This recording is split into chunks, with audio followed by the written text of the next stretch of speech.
हे नमस्कार दोस्तों, tech market hype YouTube channel पर आप सभी का बहुत बहुत स्वागत है। और यार आज का ये वीडियो आप सभी के लिए बहुत ही ज़्यादा इंपॉर्टेंट होने वाला है। अगर आप डेफिनेटली एक अच्छा पोर्टफोलियो बनाना चाहते हैं तो आज की इस वीडियो में मैं आपको 5 से 6 ऐसे बेस्ट सेक्टर्स के बारे में बताऊंगा जिन सेक्टर में अगर आप अपना पैसा लगाते हैं या फिर जिन सेक्टर के आप बेस्ट शेयर उठाते हैं और अपना एक बढ़िया पोर्टफोलियो बनाते हैं, देन आगे आने वाले टाइम में आपका पैसा 2 गुना 4 गुना बल्कि यहाँ पे मल्टी बैगर रिटर्न आपको मिल सकता है।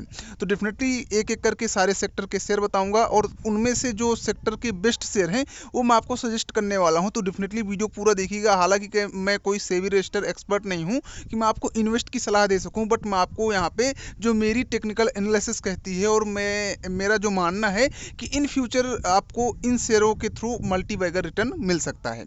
तो कौन कौन से शेयर, कौन कौन से सेक्टर, तो डेफिनेटली वीडियो पूरा देखिएगा। और हाँ, अगर आप हमको पहली बार देख रहे हैं तो चैनल को सब्सक्राइब करके बेल आइकन जरूर दबा लीजिएगा। और हाँ, वीडियो को लाइक करके दोस्तों के साथ भी शेयर कीजिएगा ताकि उनको भी अच्छी नॉलेज वीडियो मिल सके। चलिए बात करते हैं। सबसे पहले हम बात करते हैं सेक्टर्स के बारे में, उसके बाद मैं आपको शेयर भी सजेस्ट करूंगा। सबसे पहले यहाँ पे बात करें स्टॉक्स के बारे में। चलिए बात कर लेते हैं, जिनमें से देखिए पहले सेक्टर ही दिखाता हूँ। सेक्टर यहाँ पे मैं आपको 5 से 6 सेक्टर बताऊंगा, जिनमें से यहाँ पे सेक्टर नंबर 1 की बात करते हैं। तो सबसे पहले तो यहाँ पे हम एक वेबसाइट खोल लेते हैं जो कि हमने ऑलरेडी यहाँ पे सिलेक्ट कर रखी है।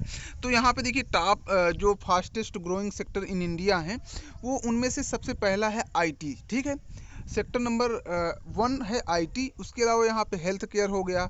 तीसरे नंबर में है FMCG। इसके अलावा यहाँ पे जो चौथे नंबर का सेक्टर है वो है रिन्यूएबल एनर्जी, जो कि आपको पता है सोलर पैनल और जो विंड एनर्जी वाली कंपनियां हैं वो इस टाइम पे काफ़ी ग्रो कर रही हैं और आगे आने वाले टाइम भी ग्रो करती हुई आपको दिखेंगी और आपको मल्टी बैगर रिटर्न देगी, अच्छा प्रॉफिट देंगी। लेकिन हाँ, डिपेंड करता है जब आप एक रिन्यूएबल एनर्जी के एक बेस्ट शेयर को जो है आप अपने पोर्टफोलियो में ऐड करते हैं। इसके अलावा 5वें नंबर का है इंफ्रास्ट्रक्चर। देखिए आगे वाले टाइम में हमेशा जो है विकास ही होना है। कोई भी देश हो, कोई भी क्षेत्र हो, आपको इंफ्रास्ट्रक्चर में तरक्की देखने को मिल ही रही है और मिलती रहेगी, चाहे जितना सरकार आए जितनी सरकार जाए। बट इंफ्रास्ट्रक्चर ऑब्वियसली समय के साथ बढ़ने ही वाला है। तो जो इंफ्रास्ट्रक्चर की कंपनियां हैं उनको भी आगे आने वाले टाइम में काफ़ी अच्छा जो है प्रॉफिट होगा और आपको मल्टी बैगर रिटर्न भी मिलेगा। इसके अलावा यहाँ पे 6 नंबर का है फिनटेक। अब फिनटेक क्या है वो आपको समझ में आएगा। चलिए बात करते हैं कि यहाँ पे जो IT सेक्टर है उसकी जो टॉप नॉच कंपनियां हैं वो कौन कौन सी हैं और उसके अलावा आपको जो शॉर्ट टर्म में एक अच्छा प्रॉफिट दे सकती हैं उसके बारे में भी मैं आपको बताऊंगा। तो अभी जो मैं आपको कंपनियां बताने वाला हूँ, इन सेक्टर के अंदर जो कंपनियां हैं वो मैं टॉप नॉच कंपनियां बताऊंगा, जो कि काफ़ी मजबूत फंडामेंटल वाली कंपनियां हैं, जो कि आपको बहुत ज़्यादा एक साथ रिटर्न नहीं बना के देंगी, तो आपको कोई लॉस नहीं देंगी, चाहे आपको 1-1, 2-2% का ही डेली का प्रॉफिट दें। ठीक है, तो अब बात करते हैं IT सेक्टर की। सो अगर IT सेक्टर की बात करें तो देखिए IT सेक्टर में सबसे पहली जो कंपनी है वो टाटा कंसल्टेंसी सर्विस करके है, जो कि जैसे कि आप ये समझ लो कि IT में टाटा कंसल्टेंसी का मतलब जो भी काम है वो IT सेक्टर का ही है। इसके अलावा आप देखेंगे जो काफ़ी पॉपुलर है इन्फोसिस का भी आपको पता है काफ़ी पॉपुलर शेयर है। इन्फोसिस लिमिटेड में भी आप जो है एक अच्छा मल्टी बैगर रिटर्न आगे आने वाले टाइम में देख सकते हैं। इसके अलावा यहाँ पे है HCL टेक्नोलॉजी लिमिटेड। तो HCL भी काफ़ी अच्छा अभी भी प्रॉफिट दे रहा है। इधर जो चुनावी रैली हुई थी उसमें भी HCL ने अच्छा प्रॉफिट दिया था। इसके अलावा यहाँ पे विप्रो लिमिटेड, विप्रो भी इस टाइम पे काफ़ी अच्छा प्रॉफिट दे रहा है और काफ़ी अभी शॉर्ट टाइम में भी आपको विप्रो में एक अच्छी रैली देखने के लिए मिल सकती है, क्योंकि काफ़ी दिन से विप्रो साइडवेज था और अभी विप्रो में काफ़ी अच्छी तेज़ी देखने के लिए कंटिन्यू मिल रही है इधर 2-4 दिनों से। और आगे आने वाले टाइम में भी आपको जुलाई अगस्त या फिर 2024 के लास्ट तक में आपको काफ़ी ज़्यादा रिटर्न आपको विप्रो बना के देगा। इसके अलावा यहाँ पे टेक महिंद्रा हो गया या फिर यहाँ पे 6 नंबर पा जाता है मिड ट्री लिमिटेड करके। तो ये रही IT की जो टॉप नॉच कंपनियां हैं। अब बात करते हैं यहाँ पे IT के अलावा यहाँ पे जो भी है हेल्थ केयर स्टॉक जो हैं कौन कौन से हैं जो कि टॉप नॉच है। हालांकि हैं बहुत सारे, और आपको एक चीज़ पता होगा कि जो काफ़ी ज़्यादा पॉपुलर कंपनी होती है वो धीरे धीरे प्रॉफिट देती है, और जो नई कंपनी आती है उसके पास एक बेस्ट मौका होता है। अगर फंडामेंटल सही हैं और उसके जो काम करने का तरीका सही है तो नई कंपनी आपको बहुत ही ज़्यादा मल्टीबैगर रिटर्न देती है, लेकिन उसमें रिस्क भी उतना होता है। तो मैं आपको टॉप नॉच कंपनी बताता हूँ, उसके बाद मैं आपको जो है माइक्रो पैनी स्टॉक भी बताऊंगा, जो कि आपको आगे आने वाले टाइम में मल्टी बैगर नहीं, मतलब कई लाख गुना % प्रॉफिट देने का पोटेंशियल रखते हैं। सो बात करें अगर यहाँ पे हेल्थ केयर स्टॉक के बारे में, तो हेल्थ केयर में आपको देखिए सबसे टॉप में मिल जाती है सन फार्मा, जो कि आपको पता ही है, आपने नाम भी कई बार सुना होगा। तो सन फार्मा हो गई, दूसरे नंबर में हो गई सिप्ला लिमिटेड, तीसरे नंबर में हो गई डिवाइस लेबोरेटरी, और चौथे नंबर में हो गई अपोलो हॉस्पिटल, जो कि आपको पता है। पांचवें नंबर में हो गई डॉक्टर रेड्डी, ठीक है। सो ये हो गई हेल्थ केयर की टॉप नॉच कंपनी, जिनको आप अपने पोर्टफोलियो में रखेंगे। सो आपको ज़्यादा रिटर्न नहीं मिलेगा, लेकिन लॉन्ग टर्म के लिए एक बेस्ट आपको रिटर्न ये कंपनियां बना के ऑब्वियसली देने वाली हैं, और मल्टी बैगर रिटर्न भी देंगी अगर आप जो है 10 से 15 साल या फिर 20 साल का जो है इन्वेस्टमेंट करना का जो है प्लान कर रहे हैं। इसके अलावा बात करते हैं यहाँ पे जो है FMCG स्टॉक हैं या फिर FCG सेक्टर है, उसमें की जो टॉप नॉच कंपनियां हैं वो कौन कौन सी हैं। देखिए, एक है हिंदुस्तान यूनिलीवर, जैसे कि आप डेली मर्रा ज़िंदगी में आप बहुत सारी यूज़ करते हैं चीज़ें, जैसे कि साबुन हो गई, लक्स हो गया, डब हो गया, शैम्पू हो गया, फेस वॉश हो गया, मतलब बहुत सारी चीज़ें हैं जो कि डेली लाइफ में आप यूज़ करते हैं, वो आपको हिंदुस्तान यूनिलीवर ही कंपनी बना के ज़्यादातर जो है मार्केट में देती है। तो ऐसी कंपनियां जो कि आपको मतलब डेली लाइफ में आप उनका यूज़ करते हैं, और जिन कंपनियों को आप डेली लाइफ में यूज़ करेंगे तो डेफिनेटली वो कंपनियां तो हमेशा प्रॉफिट लाइफ टाइम कमाएंगी ही। तो जैसे कि हिंदुस्तान यूनिलीवर हो गई, या फिर ITC लिमिटेड हो गई। इसके अलावा आपको नेस्ले इंडिया का आपको पता होगा कि नेस्ले इंडिया क्या करती है, नेस्ले इंडिया का शेयर हो गया।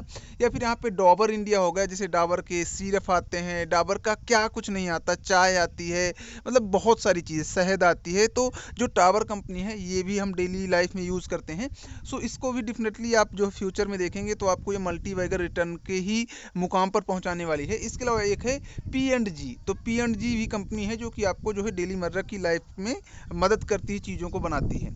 अब बात करते हैं रिन्यूएबल एनर्जी सेक्टर। देखिए, रिन्यूएबल एनर्जी में बहुत सारे ऐसे शेयर हैं जो कि आपको अभी पिछले 5 सालों में कम से कम 70 से 80 हज़ार % का रिटर्न दे चुके हैं, और आगे भी देने का पोटेंशियल रखते हैं। लेकिन जो टॉप नॉच कंपनियां होती हैं, जिनके ऊपर लोग ट्रस्ट करते हैं और काफ़ी पॉपुलर लोगों की कंपनियां होती हैं, और एक अच्छा मजबूत फंडामेंटल होता है, उनकी कंपनियों के बारे में बात करूंगा। उसके बाद मैं आपको अपने हिसाब की भी कंपनियां सजेस्ट करूंगा। तो अगर बात करें रिन्यूएबल एनर्जी सेक्टर की, जैसे कि आगे आने वाले टाइम में आपको पता है कि देखिए सोलर एनर्जी और विंड एनर्जी पे ही सरकार फोकस कर रही है। देखिए, जो थर्मल एनर्जी है, जो कोयले या फिर पानी से बनाई जा रही है, उसमें बहुत ही ज़्यादा जो है खर्च हो रहा है, और इसके अलावा भी यहाँ पे बहुत ज़्यादा मेंटेनेंस चार्ज लगता है। और मेन है प्रॉब्लम की, देखिए जो रिन्यूएबल एनर्जी है इसमें ज़्यादा प्रदूषण भी नहीं होता, ज़्यादा इन्वायरमेंट को भी प्रॉब्लम नहीं होती, और जो एक हिसाब से समझो थर्मल एनर्जी की जो पावर सोर्स है उसमें बहुत सारी चीज़ें खपत होती हैं, और बहुत ज़्यादा जो है इन्वायरमेंट को भी प्रॉब्लम होती है। तो ये तो डेफिनेटली पता है कि आगे आने वाले सेक्टर, जैसे कि आप देख रहे हैं बहुत सारे इलेक्ट्रिक बाइक चल रही हैं, बहुत सारे लोग अपना जो है सोलर प्लेट से ही अपना काम चला रहे हैं। तो जो रिन्यूएबल एनर्जी है उसका ऑब्वियसली आगे आने वाला टाइम एक बेस्ट टाइम हो सकता है, और आज से 10 साल बाद, 20 साल बाद हो सकता है कि थर्मल एनर्जी बंद होकर ज़्यादातर लोग रिन्यूएबल एनर्जी पर ही डिपेंड करेंगे। तो इसलिए रिन्यूएबल एनर्जी का भी फ्यूचर एकदम बिल्कुल स्ट्रॉन्ग है इंडिया में खासकर। तो इसकी जो टॉप नॉच कंपनियां हैं वो है अडानी ग्रीन एनर्जी, जो कि काफ़ी मजबूत स्ट्रॉन्ग स्टॉक है। इसके अलावा टाटा पावर कंपनी हो गई, टाटा पावर भी बहुत सारा जो है अभी इन्वेस्टमेंट कर रही है रिन्यूएबल एनर्जी सेक्टर पर, कैपेक्स भी अनाउंस कर चुका है टाटा पावर का शेयर। इसके अलावा यहाँ पे बात करें तो बोरोसिल रिन्यूएबल एनर्जी हो गई, ये भी काफ़ी अच्छा शेयर है। इसके अलावा यहाँ पे आपको इंद्रा जो भी है, तो ये यहाँ पे भी चौथे नंबर की कंपनी है जो कि काफ़ी अच्छी कंपनी है। और पाँचवें नंबर की रिलायंस पावर करके है, जो कि आपको रिन्यूएबल एनर्जी सेक्टर में लीड करती हुई दिखेंगी।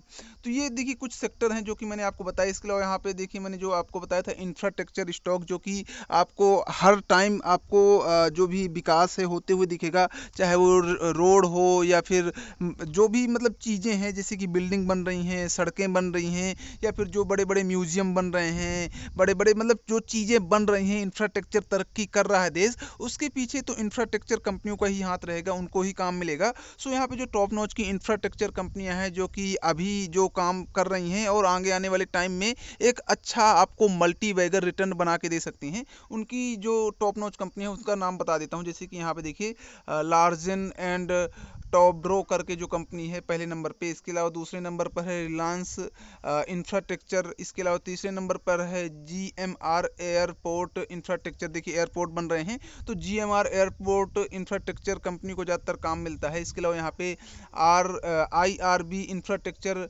डेवलपमेंट लिमिटेड कंपनी जो है, और पाँचवें नंबर पर है हिंदुस्तान कंस्ट्रक्शन कंपनी। तो ये जो कुछ कंपनियां हैं जो कि इंफ्रास्ट्रक्चर पर ज़्यादा बड़ी कंपनी, लीडिंग कंपनियां हैं, जिनको अभी काफ़ी अच्छा काम मिलता है और आगे आने वाले टाइम में भी आपको इनको ही ज़्यादा जो है काम मिलेगा। देखिए क्योंकि बड़ी कंपनी को ज़्यादा ऑर्डर मिलते हैं तो ऑब्वियसली इनके ऊपर लोगों का ट्रस्ट है, तो इनको जो है आपको ऑब्वियसली अच्छा प्रॉफिट बनाते हुए देखेंगे। और अगर कंपनियां प्रॉफिट बनाएंगी और ये शेयर आपके स्टॉक में होंगे, पोर्टफोलियो में होंगे, देन आपको भी रिटर्न मिलने वाला है, लेकिन एक लॉन्ग टाइम में। देखिए शॉर्ट टाइम में मैंने पहले बताया कि शॉर्ट टाइम वाली कंपनियां नहीं है जो कि आपको अच्छा प्रॉफिट बना के दे सके। अब बात करते हैं यहाँ पे 6 नंबर पर फिनटेक स्टॉक। जो भी फिनटेक कंपनियां हैं वो कौन कौन सी हैं जो कि लीडिंग कंपनी है और आपको अच्छा रिटर्न बना के दे सकती हैं। पहली है 197 कम्युनिकेशन, इसमें आपको अच्छा रिटर्न मिल सकता है आगे आने वाले टाइम में। दूसरे नंबर पर है बजाज फाइनेंस। बजाज फाइनेंस का आपको पता ही है कि यहाँ पे बजाज फाइनेंस में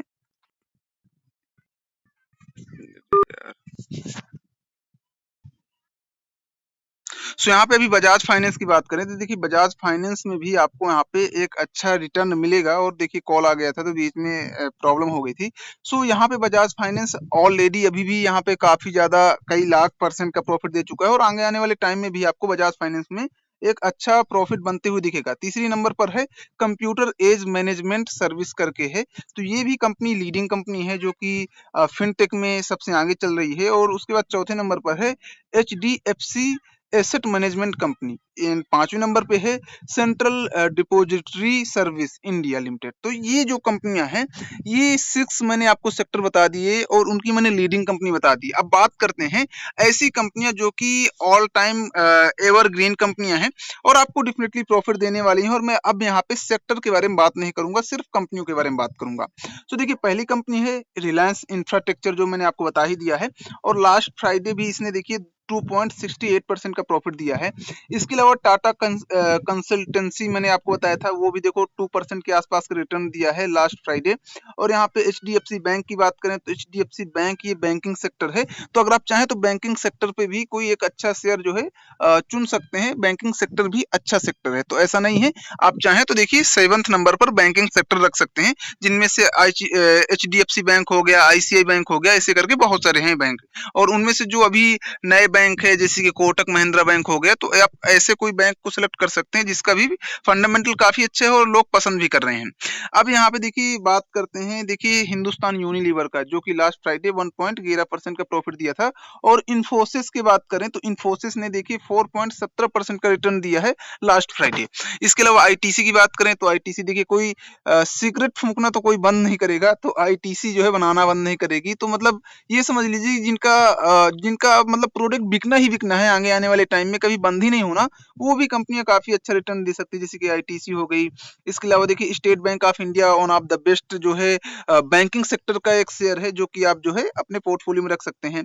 इसके अलावा भारतीय एयरटेल हो गई, मारुति सुजुकी हो गई, या फिर यहाँ पे बात करें जो है कम्युनिटी ट्रेंड, जो ट्रेंडिंग ज्यादातर रहती हैं कंपनियां, जैसे कि विप्रो लिमिटेड हो गई, इन्फोसिस हो गई, बजाज फाइनेंस हो गई, टेक महिंद्रा हो गई, डिक्सॉन टेक्नोलॉजी हो गई, या फिर यहाँ पे महिंद्रा, जो भी महिंद्रा के और अलग अलग कैटेगरी हैं उनमें आप जो है टाटा स्टील हो गया, टाइटन हो गया, टाटा मोटर हो गया, वोडाफोन आइडिया हो गया, ये सारे सेक्टर भी काफी अच्छी ग्रोइंग सेक्टर हैं जो कि आपको आगे आने वाले टाइम में भी एक मल्टी बैगर रिटर्न बना के देने वाले हैं। अगर हाईएस्ट वैल्यूम वाली कंपनियों की बात करें तो जैसे कि देखो इन्फोसिस हो गया, इसके अलावा हिंदुस्तान एरोडायनेमिक हो गया, बजाज फाइनेंस, स्टेट बैंक मैंने बता ही दिया। इसके अलावा यहाँ पे बात करें यूनिवर्सल वॉल्यूम की, तो यूनिवर्सल वॉल्यूम से आपको कोई लेना देना नहीं है। यहाँ पे आप बात करें जैसे कि देखिए स्टॉक गेनर्स की, जो अभी काफी अच्छा गेनिंग में चल रहे हैं, जो कि अभी मैंने बताया कि ये अभी नई कंपनियां हैं और नई कंपनियां ऑब्वियसली ज्यादा प्रॉफिट देती हैं लेकिन रिस्की भी होती हैं। जैसे कि देखिए शिवम ऑटो टेक करके है, जिसने 20% का लास्ट फ्राइडे जो है रिटर्न बना के दिया है। इसके अलावा IIFL सिक्योरिटी है जो कि 19.98% अप थी लास्ट फ्राइडे। इसके अलावा यहाँ पे और भी कंपनियां हैं, लेकिन जो अभी मैं फिलहाल में यूज करता हूँ, रिन्यूएबल एनर्जी सेक्टर में ज्यादा मेरा फोकस रहता है, तो डेफिनेटली जैसे कि एपीएस हो गया जिसने लास्ट फ्राइडे लगभग यहाँ पे 10% का रिटर्न दिया है। इसके अलावा अगर बात करें एप्लेक्स सोलार के बारे में जो कि 5% लास्ट फ्राइडे दिया है। ओलेक्ट्रा शेयर हो गया जो कि 3.20% का प्रॉफिट दिया है लास्ट फ्राइडे। ओलेक्ट्रा शेयर देखिए जो भी ईवी सेक्टर की कंपनियां हैं, जैसे कि ये ईवी सेक्टर मतलब इलेक्ट्रिक बस बनाती है, तो ये जो भी सेक्टर है ईवी सेक्टर, उसमें ओलेक्ट्रा काफी अच्छी कंपनी है। और अभी हालांकि ईवी सेक्टर इतना ज्यादा तरक्की पे नहीं है भारत पे, पर आगे आने वाले टाइम में डेफिनेटली आपको इलेक्ट्रा जैसी कंपनी मल्टी बैगर रिटर्न बना के देंगी। बट हाँ, काफी दिन हो सकता है कि ये साइडवेज रहे तो आपका प्रॉफिट अच्छा ना बने। बाकी देखिए सबसे बढ़िया कंपनी मुझे केपीआई ग्रीन लगती है, इसके अलावा ओरी रिन्यूएबल है। सो ऐसी बहुत सारी कंपनियां हैं जो कि आपको आगे आने वाले टाइम में मल्टी बैगर रिटर्न बना के दे सकती हैं। सो जो भी सेक्टर है, आप सबसे पहले आप सेक्टर डिसाइड कीजिए, उसके बाद उनमें से जो अच्छे शेयर हैं, कुछ शेयर ऐसे चुनिए जो कि मल्टी बैगर रिटर्न दे चुके हैं और फंडामेंटली स्ट्रांग है और उनका लोगों का ट्रस्ट भी उन कंपनियों पे ज्यादा है। और एक दो शेयर ऐसे चुनिए जो कि भी नई कंपनियां हैं और काफी ज्यादा फंडामेंटली स्ट्रांग कंपनी है और पोटेंशियल काफी अच्छा है और आगे आने वाले टाइम में वो आपको और ज्यादा रिटर्न दे सकती हैं। तो ऐसे शेयर में आप 5-10% लगा सकते हैं। तो इस टाइप से आप एक अच्छा पोर्टफोलियो बना के एक मल्टी बैगर रिटर्न बना सकते हैं। आगे आने वाले अगर 5 से 10 सालों में आप जो है पैसों को 2-4 या फिर 10 गुना बनाने का सोच रहे हैं। बाकी अगर ऐसी इंटरेस्टिंग वीडियो आपको देखना पसंद है और आप जो है डेफिनेटली कंटिन्यू ऐसी ही कंपनियां शेयरों से अपडेटेड रहना चाहते हैं, तो डेफिनेटली हमें सब्सक्राइब करके बेल आइकन दबा लीजिएगा। चलिए मिलते हैं नेक्स्ट वीडियो के साथ, तब तक के लिए बाय बाय।